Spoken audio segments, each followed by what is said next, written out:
ಬಿಜೆಪಿಯಲ್ಲಿ ಮುಗಿಲು ಮುಟ್ಟಿದ್ದ ಆಂತರಿಕ ಸಂಘರ್ಷಕ್ಕೆ ಕೊನೆಗೂ ಬ್ರೇಕ್ ಬಿದ್ದಿದೆ. ಸಾಕಷ್ಟು ಸಮಯದಿಂದ ಬಗೆಹರಿಸಲಾಗದಿದ್ದ ಬಿಜೆಪಿ ಬಣಬಡಿದಾಟಕ್ಕೆ ಹೈಕಮಾಂಡ್ ಚಾಟಿ ಬೀಸಿದೆ. ಮಾಜಿ ಸಿಎಂ ಬಿಎಸ್ವೈ ಹಾಗೂ ಬಿಜೆಪಿ ರಾಜ್ಯಾಧ್ಯಕ್ಷ ವಿಜಯೇಂದ್ರ ವಿರುದ್ಧ ಕಿಡಿಕಾರಿದ್ದ ಯತ್ನಾಳ್ ಎಂಬ ಜ್ವಾಲೆ ಆರಿ ಹೋಗಿದೆ. ಇದೀಗ ತಮ್ಮ ಪಕ್ಷದಲ್ಲಿ ರೆಬಲ್ ನಾಯಕರ ಬುಡವೆ ಛಿದ್ರಗೊಂಡ ಕಾರಣ ಎದುರಾಳಿಗಳಿಲ್ಲದೆ ವಿಜಯೇಂದ್ರರ ಅಸ್ತಿತ್ವ ಮತ್ತಷ್ಟು ಭದ್ರಗೊಂಡಿದೆ.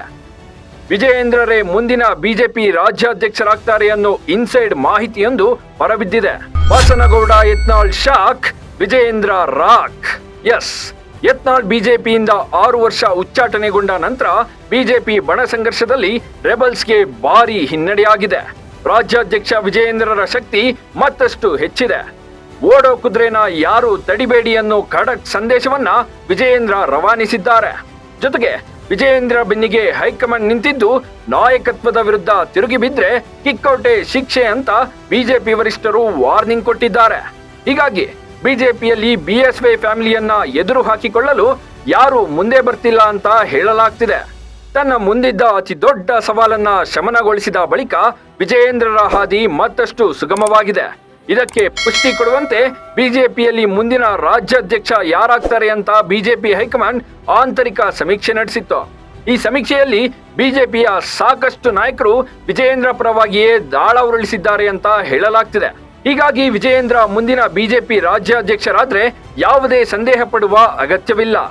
ಬಿಜೆಪಿ ರಾಜ್ಯಾಧ್ಯಕ್ಷ ಸ್ಥಾನದ ರೇಸ್ನಲ್ಲಿದ್ದ ಯತ್ನಾಳ್, ರೆಬಲ್ ಲೀಡರ್ ಹೊರಕ್ಕೆ ವಿಜಯೇಂದ್ರ ರೂಟ್ ಕ್ಲಿಯರ್. ಇಲ್ಲಿ ಇನ್ನೊಂದು ವಿಚಾರ ಅಂದ್ರೆ ಯತ್ನಾಳ್ ಬಿಜೆಪಿ ರಾಜ್ಯಾಧ್ಯಕ್ಷ ಸ್ಥಾನದ ರೇಸ್ನಲ್ಲಿದ್ರು ಅನ್ನೋ ಮಾತಿದೆ. ಅಧ್ಯಕ್ಷ ಸ್ಥಾನಕ್ಕೆ ಎಲೆಕ್ಷನ್ ನಡಿಲೇಬೇಕು ಅಂತ ಪಟ್ಟು ಹಿಡಿದಿದ್ರು. ಮತ್ತೊಮ್ಮೆ ಮಾತಾಡುವಾಗ ನಾನು ಅಧ್ಯಕ್ಷ ಸ್ಥಾನದ ಎಲೆಕ್ಷನ್ಗೆ ನಿಲ್ಲಲ್ಲ, ನಮ್ಮ ಬಣದವರನ್ನೇ ನಿಲ್ಲಿಸ್ತೀನಿ ಅಂತ ಹೇಳಿಕೊಂಡಿದ್ರು. ಆದ್ರೀಗ ರೆಬಲ್ ಬಣದ ನಾಯಕತ್ವ ವಹಿಸಿದ್ದ ಯತ್ನಾಳ್ರೆ ಪಕ್ಷದಿಂದ ಹೊರಬಿದ್ದಿದ್ದಾರೆ.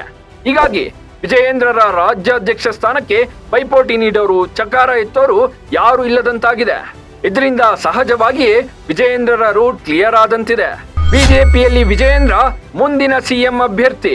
ಮಾಜಿ ಸಿಎಂ ಬಿಎಸ್ವೈ ರಾಜಕೀಯ ನಿವೃತ್ತಿ ಪಡೆದ ನಂತರ ಬಿಜೆಪಿಯಲ್ಲಿ ಪ್ರಬಲ ನಾಯಕರ ಕೊರತೆ ಎದ್ದು ಕಾಣಿಸ್ತಿದೆ. ಬೊಮ್ಮಾಯಿ ಸಿಎಂ ಸ್ಥಾನ ನಿರ್ವಹಿಸುವಲ್ಲಿ ವಿಫಲರಾಗಿದ್ದಕ್ಕೆ ಕರ್ನಾಟಕದಲ್ಲಿ ಬಿಜೆಪಿ ತನ್ನ ಅಸ್ತಿತ್ವ ಕಳೆದುಕೊಂಡಿತ್ತು ಅನ್ನೋ ಮಾತಿದೆ. ಆದ್ರೀಗ ಈಗಿಂದಲೇ ಬಿಜೆಪಿ ಹೈಕಮಾಂಡ್ ಕರ್ನಾಟಕದಲ್ಲಿ ತನ್ನ ಶಕ್ತಿಯನ್ನ ವರ್ಧಿಸಲು ಪ್ಲಾನ್ ಮಾಡ್ತಿದೆ. ಅದರಂತೆ ವಿಜಯೇಂದ್ರರನ್ನ ಸಿಎಂ ಅಭ್ಯರ್ಥಿಯನ್ನಾಗಿ ಮಾಡಲು ಬಿಜೆಪಿ ಹೈಕಮಾಂಡ್ ಎಲ್ಲಾ ರೀತಿಯ ಕಸರತ್ತು ನಡೆಸಿದೆ ಅನ್ನೋ ಸ್ಫೋಟಕ ಮಾಹಿತಿ ಹೊರಬಿದ್ದಿದೆ. ಒಟ್ನಲ್ಲಿ ಬಿಜೆಪಿಗೆ ಕಾಡ್ತಿದ್ದ ಬಣ ಸಂಘರ್ಷ ಯತ್ನಾಳ್ ಉಚ್ಚಾಟನೆಯಿಂದ ಒಂದು ಮಟ್ಟಿಗೆ ತಣ್ಣಗಾಗಿದೆ. ಆದ್ರೆ ಬೂದಿ ಮುಚ್ಚಿದ ಕೆಂಡದಂತಿರುವ ಬಿಜೆಪಿ ರೆಬಲ್ ನಾಯಕರು ಯಾವಾಗ ಬೇಕಿದ್ರೂ ಪುಟಿದೇಳಲು ಸಜ್ಜಾಗ್ತಿದ್ದಾರೆ. ಹೈಕಮಾಂಡ್ ನ ಕಿಕ್ಔಟ್ ಅಸ್ತ್ರಕ್ಕೆ ಬಿಜೆಪಿ ರೆಬಲ್ಸ್ ಹೇಗೆ ಪ್ರತ್ಯಸ್ತ್ರ ಹೂಡಲಿದ್ದಾರೆ ಅನ್ನೋದು ಸದ್ಯದ ಕುತೂಹಲ. Bureau report, boss TV Kannada. Latest ಹಾಗೂ ಇಂಟ್ರೆಸ್ಟಿಂಗ್ ಸುದ್ದಿಗಳಿಗಾಗಿ ಬಾಸ್ ಟಿವಿ ಕನ್ನಡ ಚಾನೆಲ್ನ ಸಬ್ಸ್ಕ್ರೈಬ್ ಮಾಡಿ. ಹಾಗೆಯೇ ಬೆಲ್ ಐಕಾನ್ ಪ್ರೆಸ್ ಮಾಡಿ. ಇದರ ಜೊತೆಗೆ ಫೇಸ್ಬುಕ್, ಇನ್ಸ್ಟಾಗ್ರಾಮ್, ಎಕ್ಸ್ ನಲ್ಲೂ ಮಿಸ್ ಮಾಡದೆ ಫಾಲೋ ಮಾಡಿ.